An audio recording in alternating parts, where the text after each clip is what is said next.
تاہا گئے تھے انٹرویو میں، بتا رہے تھے غیر مسلم تھا، انہوں نے پوچھا، انہوں نے مسلم خالی لکھا ہوا تھا اپنے فارم میں، تو انہوں نے کہا کون سے مسلم ہیں؟ اس نے بھی سوال کیا آپ کون سے والے مسلم؟ ان کا میں صرف مسلم ہوں بس. بہت خوش ہوئے، وہ تو غیر مسلم تھے خالی اتنی سی بات پہ. اب ذرا سا وہ دیکھیے المیہ، یہ ٹریجڈی دیکھیے. وہ غیر مسلم تھا، وہ بہت خوش ہوا اس بات کے اوپر خالی اس ایک جواب پہ کہ یہ کہہ رہے ہیں کہ نہ میں کوئی نہیں، میں صرف مسلم ہوں. غیر مسلم بہت خوش ہو رہا ہے. اب مسلمان کہتا ہے ایک نیا فرقہ بنا لیا. یہ خالی مسلم یہ کیا ہوتا ہے؟ یہ تو کسی میں ہونا ضروری ہے. وہ یہ ایک نیا فرقہ بنا کے لیا ہے مسلم. تو ہم جو بنیادیں ہماری اس کی طرف آئیں، اور کم از کم بنیادیں یہاں سے جب دو گروہوں میں بٹ گئے، ہر ایک اپنے گروہ میں مگن ہے. اب سنی یہ کہتے ہیں، ان کا عقیدہ یہ ہے جتنے لوگ اب ایک فرقے میں آ گئے، جتنا حق ہے وہ سب ہمارے پاس ہے، وہ سب غلط ہے. اور وہ کہتے ہیں جتنا حق ہے وہ سب ہمارے پاس ہے، یہ سب غلط. دونوں کے دو دین ہیں الگ الگ. یہ کسی قیمت پہ ان کی کوئی بات کو صحیح نہیں مان سکتے، وہ جہاں ڈسپیوٹ ہے وہ کسی قیمت پہ ان کی کسی بات کو صحیح نہیں مان سکتے. بات کرنے بیٹھیں گے، ہوئی بہت باتیں تاریخ میں آپس میں. دونوں یہ طے کر کے بیٹھ رہے ہیں ہماری تو ہر چیز ٹھیک ہے، یہ منوانا ہے. وہ یہ طے کر کے بیٹھ رہے ہیں ہماری ہر چیز ٹھیک ہے، یہ منوانا ہے. طے کہاں سے ہوگا؟ جب تک اس نیت کے ساتھ میں نہیں بیٹھیں گے. کوئی اگر ہماری بات غلط ہوگی تو مان لیں گے. دونوں جب تک اس نیت کے ساتھ میں نہیں بیٹھیں گے تو فرقے تو ختم ہی نہیں ہو سکتے. اور ہم بنیاد بنائیں گے قرآن کو کہ قرآن کیا کہہ رہا ہے اس سلسلے میں، اور پھر اس کے بعد نیکسٹ نمبر کے اوپر سنت آئے گی. رسول اللہ صلی اللہ علیہ وسلم کی حدیثیں کیا کہہ رہی ہیں. پھر بات یہیں تک نہیں بچی، اس کے اور آگے کہ اب ایک حنفی ہو گئے، ایک شافعی ہو گئے، ایک حنبلی ہو گئے، پھر اور وہ بھی فرقے ہوئے، ایک اہل حدیث ہوئے، ایک اہل قرآن ہوئے، الگ الگ سب نام کے بہت سے ہو گئے. ہر ایک اپنے اس کے اندر مگن ہے کہ، اور ہر ایک یہ کہہ رہا ہے کہ ٹوٹل حق ہماری پاس ہے. بس آپ جو سمجھدار لوگ ہیں، جنہوں نے کبھی کبھی اپنی عقل کا استعمال، جنہوں نے اکثر کیا یا جنہوں نے کبھی کبھی کیا، غور و فکر کرتے رہے. کتنے لوگ ہیں وہ جو غور و فکر کرتے رہے تو وہ اب سے 10 سال 15 سال پہلے بات چیزیں سمجھتے تھے، انہوں نے اصلاح کر لی کہ نہیں یہ ٹھیک نہیں تھی، یہ ٹھیک ہے. آپ میں سے بہت سے ہوں گے ایسے، پہلے جو کچھ سمجھتے تھے اس میں ترمیم کر لی کہ بات یہ ٹھیک ہے. وہ ہم جو 10-15 سال پہلے سمجھتے تھے یہ ٹھیک نہیں تھی، چینج ہو گیا نہیں ہو گیا. تو اب یہ کیسے طے کر لیں گے؟ اس وقت جو سمجھ رہے ہیں وہ فائنل ہو سکتا ہے کہ اس کے اندر بھی کوئی چیز ایسی ہو کہ جو اصلاح طلب ہو. تو فائنل اپنے آپ کو جب بند کر دیں گے تو ارتقا رک جائے گا کہ غلطی کی اصلاح کبھی نہیں ہوگی. جب یہ طے کر لیں گے سارا حق آ چکا، ہو سکتا ہے اب بھی کوئی غلطی ہو، اگر ثبوتوں کے ساتھ ملے گی تو مان لیں گے. غور و فکر کریں گے، ایک دن خوب اور چھانے پٹکیں گے. آسان بات نہیں ہے، لیکن کھلے ذہن کے ساتھ میں. ہو سکتا کتنا کچھ حق وہاں ہو سکتا ہے کہ ہو جسے آپ دوسرا فرقہ کہہ رہے ہیں، اب آپ کے فرقے کے پاس مکمل ساری باتیں صحیح نہ ہو، بہت سی باتیں آپ کی صحیح ہو، بعض ان کی صحیح ہو. فرقے تو تب ختم ہو گئے، ورنہ فرقے رہیں گے اور ہر ایک اپنے اپنے میں مگن ہے کہ بس ہمارے پاس سب کچھ ٹھیک ہے. قرآن کہہ رہا ہے کہ یہ سب اپنے اپنے اس میں کے اندر مگن ہے. فرقہ بنا اور دین گیا. کہہ رہے ہیں قرآن کہہ رہا ہے کہ تمہارا ان سے کوئی لینا دینا نہیں، تمہارا ان سے کوئی واسطہ نہیں. ترجمے تو یہی ہے سب جگہ. میں اور تھوڑا سا اسے مائلڈ کر دوں، ذرا ہلکا کر دوں.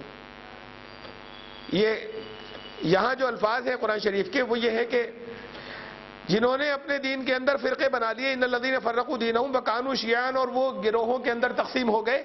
لست منہم فی شیء، لست مانے نہیں، منہم مانے ان سے، ان میں سے، شے مانے کوئی بھی چیز، تمہاری ان سے کوئی شے نہیں.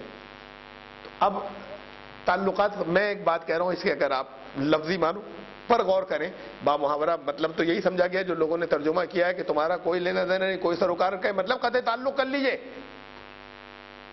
میں آپ سے کہہ رہا ہوں مت کیجئے قطع تعلق. لٹرل جو الفاظ ہیں لفظی معنی، اور کوئی نہیں کرتا، اسے پڑھتے ہیں اور کوئی نہیں کرتا قطع تعلق مکمل. تو لست تمہارا لست منہم من شیء، تمہارا ان سے فی شیء، تمہارا کسی معاملے میں تمہاری ان کی کوئی چیز یکساں نہیں. یعنی لست مانے نہیں، منہم ان میں سے، فی شیء ان کی جو طریقے ہیں، جو عقیدے ہیں، تمہارے پاس ان میں سے کچھ نہیں. تم ان کی کوئی چیز مت لینا. ہم ان کے کسی بھی طرح کے دلیل و طریقوں میں جس کی وجہ سے فرقے بنے نہیں چلیں گے. یہی کم سے کم درجے کی بات ہے. ورنہ علماء تو یہ کہتے ہیں، اور قرآن سے جو مطلب سمجھایا وہ یہ کہتے ہیں، اور اصل میں تو پریکٹیکلی نہیں کرتے ایسا. کہ کوئی لینا دینا نہیں، بالکل کوئی واسطہ ہی نہیں، جیسے قطع تعلق کر لیں تو ختم ہی نہیں ہوں گے کبھی. تو اصل میں تو قرآن نے کہا ہے کہ تم ان کی چیزیں مت لینا اپنے عقیدوں کے اندر. ان طریقوں کو مت اختیار کرنا جس کی وجہ سے یہ فرقے بن گئے. فرقہ ایک مرتبہ پوچھا، ایک حدیث ہے رسول اللہ صلی اللہ علیہ وسلم جس کی کہ جو فرقہ پرست جو ہے وہ ہم میں سے نہیں، جس سے عصبیت جس کے اندر ہے وہ ہم میں سے نہیں. صحابہ نے پوچھا کہ یا رسول اللہ عصبیت کیا کسے کہتے ہیں؟ کیا ہمارے جو اپنے لوگ ہیں ان سے ہم اگر محبت کریں تو کیا اسے عصبیت کہیں گے، فرقہ پرستی کہیں گے، کامنلزم کہیں گے؟ فرمایا نہیں، محبت یہ تو فطری بات ہے، غلط باتوں کے اندر ان کا ساتھ دو تو، یعنی جو ہماری پارٹی کہہ رہی ہے، ہمارا گروہ کہہ رہا ہے ہم تو ہر حالت کے اندر بس اسی کے اوپر رہیں گے، یہ پھر یہ عصبیت ہو جاتی ہے اور اسی سے پھر فرقے بنتے ہیں. ہمیشہ اس بات کی کو جہاں جو ڈسپیوٹڈ معاملات ہیں دیکھیں کہ قرآن کیا کہہ رہا ہے اور اپنے دماغ کو بھی اوپن رکھیں کہ ہماری سمجھ میں نہیں آیا، کوئی اور توجہ دلا رہا ہے، یہ دے رہا ہے تو مان لیں گے اور سوچیں گے، ادھر غور اور کر لیں گے، چھان پٹک اور کر لیں گے اور اس کے بعد مان لیں گے، تب فرقے ختم ہوں گے، ورنہ نہیں ہوں گے. اور اتنی سخت چیز ہے، فرقہ بندی آئی اور اسلام گیا اور یہاں سب فرقوں میں بیٹھے ہوئے. تو نکلے فرقوں سے، ہم تو سارے لوگ نکلے فرقوں سے، دین سب سے یہ کہہ رہا ہے انما امرهم الی اللہ، ان کا معاملہ پھر اللہ پر چھوڑو، تم ان کی کوئی چیز مت لینا، اللہ پر چھوڑو. ثم ینبئهم بما كانوا يفعلون، اور اللہ انہیں آگاہ کر دے گا، ان کو اطلاع دے دی جائے گی جیسے فعل وہ کیا کرتے تھے، جو کچھ ان کے فعل تھے ان کی مل جائے گی ان کو اطلاع. بعض لوگ اس سے یہ نتیجے نکالتے ہیں کہ ہر ایک کی بات ٹھیک ہے، اللہ کیا بتا دیا جائے گا، یعنی یہ تو نکالا جا رہا ہے کہ ان کی غلط ہے. ارے یہ تو پہلے کہہ دیا کہ ان کی کوئی چیز مت لینا، پھر یہ کہا کہ اب ان کو آگاہ کر چھوڑ دو، جب ان کی کوئی چیز مت لینا. اب نہیں، وہ فرقے تو ہیں ہی، وہ تب ڈٹے ہوئے تب یہ جب وہ ہر بات کو اپنی ہی درست کہہ رہے ہیں اور کچھ اوپن نہیں ہے، سوچنے کو تیار نہیں ہے، قرآن کو فائنل اتھارٹی کو ماننے کے لیے تیار نہیں ہے، قرآن کو ایز فائنل اتھارٹی زبانی مانتے ہیں، پریکٹیکلی نہیں مانتے، اس کی بنیاد پر آنے کو تیار نہیں ہے. جواب یہ مل جاتا ہے کہ انہوں نے بھی تو پڑھا تھا قرآن. تم ان کا معاملہ اللہ پہ چھوڑ دو. ان کو قرآن شریف نے یہ جہاں پر بھی استعمال کیا ہے کہ پھر ان کو بتا دیا جائے گا جو کچھ وہ کرتے رہے تھے، یہ سب ہر جگہ پر یہ وارننگ کے انداز ہے. جہاں جہاں قرآن نے استعمال کیا ہے انہیں دے دی جائے گی اطلاع جو کچھ وہ کر رہے تھے. تو یہ قرآن نے ہر جگہ وارننگ کے لیے استعمال کیا ہے. وارننگ کے الفاظ ہیں بہت سخت کہ ان کو ان کی چیزیں مت لینا، اب انہیں اللہ کے یہاں اطلاع دے دی جائے گی کہ تم کیا کر رہے تھے. اللہ من جاء بالحسنۃ فلہ عشر امثالها، جو اللہ کے یہاں کوئی نیکی کما کر لائے اس کو اس کا 10 گنا ملے گا، اس جیسی 10 نیکی کا جتنا اجر ہو اس کے مثل جو ہے وہ 10 حصے ملیں گے، 10 گنا اجر ملے گا. ومن جاء بالسیئۃ فلا یجزی الا مثلها، اور جو برائی کمائے گا اس کو بس اتنی ہی ملے گا جتنا برائی کے بدلے بدلہ ملنا چاہیے گناہ، وہ اس کے لیے اس کا حساب اسے اتنا ہی دینا پڑے گا ایک برائی کا. وَهُمْ لَا يُظْلَمُونَ، ذرا سا بھی ان کے ساتھ ظلم نہیں ہوگا. اب یہ اللہ نے بتایا کہ اللہ کی رحمت کا حصہ. آریہ سماجی مثال کے طور پر عقیدہ یہ ہے، اور بہت بعض مسلمانوں کے فرقے بھی اس طرح کی بات کہتے ہیں. آریہ سماجی عقیدہ یہ ہے کہ ہر اچھے کام کا اچھا بدلہ مل کر رہے گا، ہر برے کام کا برا بدلہ مل کر رہے گا. جو کر لیا وہ تو اٹل ہو گیا، اس کا بدلہ ملنا ہے. اور اگر کچھ برائی کو معاف کر دیا، کچھ اچھائی کا بڑھا کر صلہ دے دیا تو پھر یہ انصاف نہیں ہوا. اللہ کے یہاں اصول یہ ہے کہ انصاف جو ہے وہ رحمت کے ساتھ میں ہوگا اور اس میں ظلم نہیں ہوگا. ظلم کہتے ہیں کہ کسی کی ناقدری نہیں کی جائے گی. ظلم اسے نہیں کہتے کہ میں نے کسی کو بہت دے دیا، اس کی صلاحیت سے زیادہ دے دیا، اسے ظلم نہیں کہتے. ظلم اسے کہتے ہیں کہ کسی کا جو حق تھا اس سے کم دیا، اسے ظلم کہتے ہیں. تو قرآن نے ہر جگہ یہ کہا ہے کہ ظلم نہیں ہوگا ذرہ برابر، اور اس بات کو بار بار کہا ہے کہ رحمت کے ساتھ میں ہوں گے فیصلے. اور رسول اللہ صلی اللہ علیہ وسلم نے بتایا کہ تم میں سے کوئی کسی کی نجات نہیں ہو سکتی، کوئی جنت میں داخل نہیں ہو سکتا جب تک اللہ کی رحمت اس کے شامل حال نہ ہو، اس کے ساتھ اللہ کی رحمت نہ ہو. خالی اپنے عمل کی بنیاد پر کسی کی نجات نہیں ہوگی. حضرت عائشہ نے پوچھا جب رسول اللہ صلی اللہ علیہ وسلم نے فرمایا رسول اللہ آپ کی بھی مطلب صرف، فرمایا ہاں میں بھی. اللہ کی رحمت ہی کی بنیاد پر اصل نجات ہوگی. اور اصل میں تو جب یہ طے کر دیا کہ اللہ کی نگرانی میں ان کی زندگی ہوگی اور اللہ نے انہیں طے کر لیا کہ تمہیں رسول بنایا، تمہاری زندگی اللہ کی نگرانی میں ہوگی، تو یہ تو اللہ کی رحمت تو وہیں سے شروع ہوگی، رحمت کی وجہ سے تو ہے جو پہلے سے طے ہو گیا. فرمایا میں بھی. یعنی کوئی یہ نہ سمجھے کہ ہمارے عمل جو ہے وہ اتنے اچھے ہو گئے کہ اب ہمارا بیلنس جو ہے وہ بڑھ گیا، کہا کہ اللہ کی رحمت ساتھ میں لازم ہے اور ضروری ہے، اس کے بغیر نجات نہیں ہوگی خالی اپنے اعمال کی بنیاد پر۔ میں نے بہت بار یہ واقعہ سنا ہے، لیکن میں بار بار سناتا ہوں جب یہ بات آتی ہے تو۔ ایک انکم ٹیکس آفیسر تھے، انہوں نے مجھ سے کہا یہ بات، یہ رامپور میں ہمارے سینئر تھے علی گڑھ کے اندر، تو ان سے بہت اچھے تعلقات تھے، گھر بہت زیادہ آتے تھے ہمارے۔ ایک دفعہ ان سے بات چیت ہو رہی تھی تو انہوں نے کہا، کہنے لگے تاریخ میں یہ ہمارے پاس لوگ بستے لے کر آتے ہیں، کتابیں بکس بستے کہلاتے ہیں، جو کپڑوں میں لپیٹ کر اکاؤنٹ بکس لے جاتے ہیں، وہ ٹیکنیکل یہاں کی اصطلاح میں انکم ٹیکس سیل ٹیکس کی اسے بستے کہتے ہیں۔ ہمارے پاس لوگ بستے لے کر آتے ہیں اپنے اکاؤنٹس کے اور بکس کے، اور کچھ بیلنس شیٹس اور کچھ چیزیں پیپر پہ اکاؤنٹس بنا کر لاتے ہیں، ہم اسے دیکھتے ہیں، کچھ تھوڑے بہت ایڈیشن کر دیتے ہیں، ایک آدھ چیز مانگ لیتے ہیں، ذرا سا یہ دکھا دو، اسے دیکھا، کچھ کینسل کر دی، کچھ ایک آدھ انکم میں ہم نے ذرا سا کچھ بڑھا دیا، تھوڑا بہت اگر کر بھی دیا اور چھٹی ہو گئی، لیکن بڑے فائدے میں ہیں، بڑے سستے چھوٹ جاتے ہیں۔ اگر ہم حساب لینے پر آ جائیں اور اس شہر کا ایک آدمی بھی، کہنے لیں پورے آپ کے شہر میں ایک آدمی بھی اگر یہ دعویٰ کر دے، یہ کوئی آئے ہمارے سامنے اور یہ دعویٰ کرے ہماری ہر چیز 100% ٹھیک ہے، کوئی غلطی ہم نے نہیں کی ہے، اور کہنے لگے وہ یہ دعویٰ کرے اور ہم حساب لینے پر آ جائیں تو گھر میں کچھ بچے گا نہیں اس کے، اگر ہم حساب لینے پر آ گئے تو کہ یہ اچھا یہ ہے کہ بستے بندے ہوئے چلے جائیں ان کے اور ہم حساب نہیں لیں۔ یہ اللہ نے کہا کہ رسول اللہ صاحب نے دعا سکھائی، اللہم حاسبنی حساب یسیرا، اللہ آسان حساب لیجیے گا ہمارا۔ تو کوئی خالی اپنے عمل کی بنیاد کے اوپر، یہ انکم ٹیکس آفیسر مجھ سے بیٹھا کر رہا ہے کہ آ جائے کوئی دعویٰ کرنے والا کہ ہماری ہر چیز ٹھیک ہے، گھر میں کچھ نہیں بچے گا، ہم نے حساب لے لیا تو، اگر ہم نے باریکی سے حساب لے لیا تو۔ یہ رسول اللہ صلی اللہ علیہ وسلم نے فرمایا کہ اللہ کی رحمت شامل ہے، حال اور اللہ کی رحمت میں اللہ نے کہا کہ تم نیکی کر کے آؤ 10 گنا دے دیں گے، 10 گنا ملے گا، برائی کی 10 گنا نہیں، ظلم نہیں ہوگا دراصل، اس سے زیادہ معاف بھی کی جا سکتا ہے کچھ حصہ، لیکن اس سے زیادہ جو ہے وہ تمہارے لیے گناہ جو ہے وہ نہیں لکھا جائے گا، بدلہ اس سے زیادہ برائی کا نہیں دیا جائے گا جتنا اس کا ملنا چاہیے تھا۔ یہ رحمت کے ساتھ میں ہے۔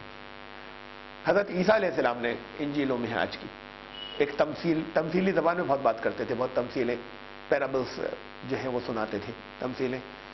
ایک شخص نکلا اپنے باغ کے لیے، اسے کچھ مزدوروں کی ضرورت تھی، اور وہ اس نے جانے کے بعد کچھ مزدور ہائر کیے، انہیں لے آیا مزدوری طے کر کے، اور انہوں نے کام میں لگا دیا۔ اس نے صبح کا وقت تھا، اس نے کام میں لگا دیا کہ تمہیں شام تک کام کرنا ہے، انہوں نے کام شروع کیا۔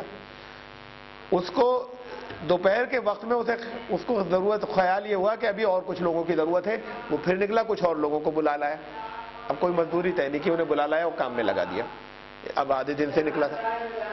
پھر شام کے قریب اسے احساس یہ ہوا کہ ابھی کچھ اور لوگوں کی ضرورت ہے، وہ پھر نکلا، کچھ اور لوگوں کو جا کر بلا لایا اور ان کو بھی کام پر لگا دیا۔ شام کو جو پیمنٹ کیا تو سب کو فل ڈے کی مزدوری دے دی، جتنا وہ ان لوگوں سے طے کیا تھا جنہیں صبح لایا تھا ان کو تو دی، اور ان کو بھی آدھے دن والے جنہوں نے آدھے دن کام کیا تھا ان کو بھی اتنے پیسے دے دیے، اور جنہوں نے آخر کے پہر میں کچھ حصے کام کیا تھا ان کو بھی اتنے پیسے دے دیے۔ تو وہ لوگ بگڑ گئے، انہوں نے اعتراض کیا کہ انہوں نے آدھے دن کا کام کیا ان کو بھی اتنی مزدوری دی، اور جنہوں نے 2 گھنٹے کام کیا، 1 گھنٹے کام کیا، 1 پہر کام کیا، ان کو بھی اتنی مزدوری دی۔ تو انہوں نے کہا کہ میں نے تم سے کتنے پیسے طے کیے تھے، تمہارے ساتھ کوئی ناانصافی ہوئی، تم سے کوئی پیسے طے کیے تھے، تم سے جو طے کیے تھے تمہیں اس کی مزدوری ملی یا نہیں ملی؟ اب میری مرضی میں کسی کو کتنا دیتا ہوں، اس سے تمہیں کیا؟ یہ میری مرضی ہے کہ میں کسی کو کتنا دے دوں۔ یہ تمثیل تھی، وہی بات کہہ رہے ہیں حضرت عیسیٰ علیہ السلام کہ وہ دینے والا، میں کسی کو 1 گھنٹے کام کرا کے 500 روپے دے دوں، اور صبح کو کسی کو طے کر کے لایا کہ دن بھر کی مزدوری 150 کی، اسے 150 دے دیے، اسے یہ کہنے کا رائٹ نہیں کہ آپ اسے 500 کیوں دے رہے ہیں، میری مرضی میں 5000 دے دوں۔ آپ کون؟ آپ سے تو 150 طے ہوئے تھے، 150 کے 149 تو 149 تو نہیں دیے، اس میں کوئی ناانصافی نہیں، میں کسی سے خوش ہو کے کچھ زیادہ دے رہا ہوں تو اس پہ کسی کو کچھ کہنے کا رائٹ نہیں۔ تو اللہ کی طرف سے یہاں تو رائٹ کی بات ہے، اگر ظلم کسی کے ساتھ نہیں ہوگا، لیکن جو اچھائی کریں گے ان کو 10 گنا کر کے ملے گی اللہ کی رحمت کے ساتھ میں، برابری کے نہیں ہوں گے، رحمت کے ساتھ فیصلے ہوں گے، انصاف جو ہے وہ ایسے ہوگا وہاں پر۔ انصاف کا مطلب یہ کہ کسی کے ساتھ ظلم نہیں کیا جائے گا، اللہ کا انصاف ایسا ہے، یہ نہیں ہے کہ جتنی اچھائی کی بس اتنا ہی ملے گا۔ قل اننی ہدانی ربی الی صراط مستقیم، تم تو یہ اعلان کر دو کہ میرے رب نے مجھے صراط مستقیم کی طرف ہدایت دے دی ہے۔ راستہ دکھا دیا ہے سیدھے راستے کی طرف. اب یہ فرقے جو سیدھے راستے سے ذرا سا بھی ہٹے گا, ذرا سا بھی ڈائیورجن ہوا تو وہ صراط مستقیم سے ہٹا ہے, سیدھے راستے, وہ وہاں پہ فرقہ بنا ہے. واپس آ جائے, اس کے فرقہ ختم ہو جائے, واپس آ جائے, پھر صراط مستقیم. تو کہہ دو, تم اعلان کر دو کہ میرے رب نے تو مجھے بس ایک ہی راستے کی طرف ہدایت دی ہے, صراط مستقیم تو ایک ہی ہوگا, بہت سے نہیں ہو سکتے. اب یہ کہتے ہیں ہمارے یہاں سب سے زیادہ دنیا میں یہ بات یہاں کہی جاتی ہے ہندوستان میں, منزل ایک ہے راستے بہت ہیں, یہ سب سے زیادہ یہاں کہی جاتی ہے. یہ بہت لوگوں کو میٹھی نیند سنانے کا بہت بڑا دھوکہ ہے. پہلے ہم ان سے زیادہ بحث نہیں کرتے کہ راستے بھی, صراط مستقیم ایک ہوگا, سیدھا راستہ ایک ہوگا, شارٹیسٹ راستہ ایک ہوگا. شارٹیسٹ راستے دو نہیں ہو سکتے, دو پوائنٹس کے بیچ میں سیدھا راستہ صرف ایک ہوگا, دو نہیں ہو سکتے. شارٹیسٹ راستہ صرف ایک ہوگا, دو نہیں ہو سکتے. ہاں کچھ راستے ہو سکتا ہے کہ ذرا سا گھوم کر پہنچے, یہ بھی پاسبل ہے. وہ گھوم کے اندر بہت کمیاں آ جائیں گی, بہت کچھ ہو جائے گا. نجات تو ہو گئی, پہنچ گئے, لیکن پھر وہ درجہ نہیں ملا. کچھ راستے ہو سکتا ہے گھوم کر پہنچے, لیکن جب چلے ہیں ہر راستہ وہاں پر پہنچ رہا ہے ایسا نہیں ہے. ہو سکتا طے کر لیجئے کہ جس راستے پہ جا رہے ہیں پہنچ بھی رہا ہے یا نہیں پہنچ رہا ہے. ایسے بھی تو راستے ہو سکتے ہیں جو کبھی منزل پہ پہنچ ہی نہ رہے ہو, تو چلتے وقت کم از کم یہ تو دیکھ لیے پہنچ رہا ہے نہیں پہنچ رہا ہے. اور سب سے سیف بات یہ کہ صراط مستقیم کے اوپر جائیں. صراط مستقیم سے ہٹے تو وہاں پہ فرقے بنتے ہیں, تاکہ کہہ دو کہ میرے رب نے جو مجھے ہدایت دی ہے وہ تو بس اس راستے پہ دی جو صرف ایک ہے, وہ بہت سے ٹکڑوں میں نہیں بٹا ہوا ہے. یہاں بہت سے ٹکڑوں کے اندر ہے, سب اپنے اپنے اس کے اندر مگل ہے. میرے رب نے تو مجھے ایک راستے کی طرف ہدایت دی, وہ راستہ صرف ایک ہے. قل اننی ہدانی الی صراط مستقیم دینا قیما, وہی دین ہے جو قائم ہے, جو سیدھا چلا رہا ہے ہمیشہ, وہ ایک ہی ہے. دینا قیما ملت ابراہیم حنیفہ, وہی دین ہے جو بالکل ٹھیک اور صحیح اور سیدھا چلا آ رہا ہے. ملت ابراہیم حنیفہ, یہ حضرت ابراہیم علیہ السلام جو ہیں, جو ان کی ملت, ان کے حضرت ابراہیم علیہ السلام کی ملت کا یہ دین ہے. ملت کہتے ہیں وہ لوگ جو ان کے طریقے کے اوپر ہو, جو ان کے ساتھ میں جو ان کے طریقے اوپر تھے, یہ وہ دین ہے جو چلا آ رہا ہے. حنیفہ, بالکل ابراہیم علیہ السلام جو تھے وہ ان کا دین جو تھا وہ بالکل سیدھا تھا, جو مکمل صرف اللہ کی طرف یکسو ہو کر طے ہوا تھا. اور حضرت ابراہیم علیہ السلام کا بار بار نام اس لیے لیا گیا ہے, بہت سے لوگ ہو سکتے ہیں کوئی نسلی بات نہیں ہو رہی کہ حضرت ابراہیم علیہ السلام کو صاحب یہودی مانتے ہیں, عیسائی مانتے ہیں, اور یہ کہ یہ سیمیٹک ریلیجنز ایک نام لیا جائے کہ سیمیٹک ریلیجنز, یہ یہودی عیسائی مسلمان, ان کا تعلق حضرت ابراہیم علیہ السلام سے جوڑتے ہیں, باقی لوگوں کا ان سے تعلق نہیں ہے. یا اگر نسل کی بات کریں تو نسل میں تو پتہ نہیں کون سے لوگ کتنے کہاں آ کے مکس ہوئے, ان کی نسلیں کہاں گئی, کدھر کی نسلیں آ کے ادھر مل گئی یہودیوں اور عیسائیوں اور مسلمانوں میں. حضرت ابراہیم علیہ السلام کو جگہ جگہ آئیڈیل کے طور پہ جو قرآن نے پیش کیا ہے وہ اس لیے پیش کیا ہے کہ وہ پہلے ہسٹورک پروفٹ تھے, پہلے تاریخی نبی تھے. اس سے پہلے کے سب پری ہسٹورک تھے. حضرت نوح علیہ السلام کا بہت کلیئر کٹ, نہ علاقہ معلوم, کتنے عرصے کس کس جگہ پہ ٹھہرے نہ یہ معلوم, نہ ان کے علاقے کے تفصیل کے ساتھ میں حالات معلوم, کچھ تفصیل, اور نہ کس دور میں وہ تھے یہ معلوم. حضرت آدم علیہ السلام کے بارے میں نہیں معلوم. ایسی اور بہت سے پہلے جو نبی تھے وہ نہیں معلوم کس دور کے اندر تھے, کتنے سال پہلے تھے, کس علاقے اور خطے کے اندر پیدا ہوئے, کہاں کہاں موومنٹ کیا, کہاں کہاں تعلیمات پھیلی. ریڈیوس کر کے کچھ چیزیں نکالی جا سکتی ہیں, فکس کر کے ہسٹری کے اندر کہیں نہیں ہے. ہمیں ریلیجس ہسٹری میں بائبل سے, قرآن سے اور دوسری بہت سی کتابوں سے اور بہت سی جگہوں سے جو کچھ مل رہا ہے اس میں پہلے ہسٹورک نبی, تاریخی نبی حضرت ابراہیم علیہ السلام تھے. معلوم ہے کہاں پیدا ہوئے, باپ کا نام کیا تھا, کتنی عمر پائی, اس خطے کے لوگ کن کن چیزوں کی پوجائیں کرتے تھے, کیا کسٹم تھے, کیا رسم و رواج تھے. وہاں کی چیزیں آج بھی موجود ہیں کہ پرانی اس وقت کی آرکیالوجی کے اندر کہ یہ کلچر تھا, یہ چیزیں تھیں. تو وہ سارا طریقہ وہ, یعنی ہم یہی سمجھ رہے ہیں کہ وہ حصہ جہاں سے اور کتنے عرصے پہلے تھے, کتنے سال پہلے تھے, ایگزیکٹ ان کی نسل کیا چلی, یہ سب چیزیں جو ہے یہ ایک ہسٹری ہے, جو ہسٹری حضرت ابراہیم علیہ السلام سے پہلے تاریخی نبی, اگر نبی کی قوم کسی ہوگی نا تو ہسٹری حضرت ابراہیم علیہ السلام سے مل رہی, اس سے پہلے کسی نبی کو ہم تاریخی نبی نہیں کہہ سکتے. تو جن کو ٹریس کر سکتے ہیں اور جن کی باتیں سب لوگ بیٹھ کر معلوم کر سکتے ہیں, اس لیے قرآن نے جگہ جگہ ان کو ماڈل کی حیثیت سے پیش کیا ہے, پہلے تاریخی نبی. کہ حضرت ابراہیم علیہ السلام کی جو ملت ہے, وہ جو ابراہیم جو بالکل دین حنیف کے اوپر تھے, بالکل سیدھے اللہ کے دین کے اوپر جو اس کی طرف یکسو تھے, یہ ان کی ملت ہے, یا ان کا طریقہ ہے ان کے ماننے والوں کا. وما کان من المشرکین, ابراہیم مشرک نہیں تھے, ابراہیم شرک کرنے والوں میں سے نہیں تھے. اور ابھی آپ چونکہ فرقہ بندی کا اوپر ذکر چل رہا تھا, اور میں نے آپ کو قرآن کی ایک دوسری جگہ کا حوالہ بتایا کہ فرقوں میں تقسیم ہو جانا بھی شرک ہے. اس لیے کہ قرآن کہہ رہا ہے کہ قرآن شریف نے ایک دوسری جگہ کہا لا یشرک فی حکمہ احدا، اللہ کے حکم کے اندر کسی ایک کو بھی شریک مت کر لینا. یہ فرقوں میں بٹ جانا، دوسروں کو شریک کر لینا ہے. علماء سے اور فقہاء سے چیزوں کو لینا یہ شرک نہیں ہے، یہ دوسروں کے احکامات لینا نہیں، وہ اللہ کے احکامات بتا رہے ہیں آپ کو. لیکن اگر ایسا اختلاف ہو جائے کہ جو بنیادی ہے تو اس کا مطلب چیز تو ایک ہی ٹھیک ہوگی، سب ٹھیک نہیں ہوگی، اور آپ ہٹنے کو تیار نہیں ہے اور قرآن کو حکم بنانے کو تیار نہیں ہے، یہ شرک ہو جائے گا کہ اب آپ دوسرے کے حکم کے اوپر چل رہے ہیں، اللہ کے حکم کی برابری کر رہے ہیں، وہاں پر اس کو حکم نہیں بنا رہے ہیں. تو یہاں پر جو یہ کہا کہ ابراہیم وما کانا من المشرکین، ابراہیم مشرک نہیں تھا، یعنی ابراہیم نے فرقے نہیں بنائے تھے، اس لیے کہا ملت ابراہیم حنیفہ، ایک ملت وہ چلے آ رہا ہے، وہی ایک طریقہ ہے، وہ ایک طریقہ. مشرک نہیں تھا ابراہیم، وہ طرح طرح کے طریقوں کے اندر بٹنے والے نہیں تھے. ابراہیم جو تھے وہ فرقے بنانے والوں میں سے نہیں تھے. قل ان صلاتی و نسکی و محیای و مماتی للہ رب العالمین، تو اعلان کر دو میری صلات، میرے سارے مناسک، میری زندگی اور میری موت اللہ رب العالمین کے لیے. تشریح انشاءاللہ اگلی مرتبہ، کیونکہ میں نے پڑھی تھی اس لیے ترجمہ کر رہا ہوں. لا شریک لہ وبذالک امرت وانا، بڑی اہم ہے اس کی تشریح بھی.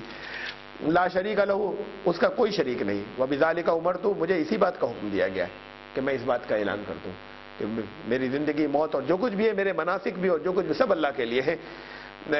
اور میں اس کا کوئی شریک نہیں ہوگا، اس کے حکم کے اندر کوئی دوسرا شریک نہیں ہوگا. مجھے اسی کا حکم دیا گیا ہے، اور میں پہلے تو میں فرما بردار ہوں، پھر کسی اور کی بات کو مانوں گا، پہلے اللہ کا فرما بردار ہوں. اللہ کی فرما برداری کے تحت اس کے انڈر میں جو دوسروں کی چیزیں ہوں گے وہ مانوں گا.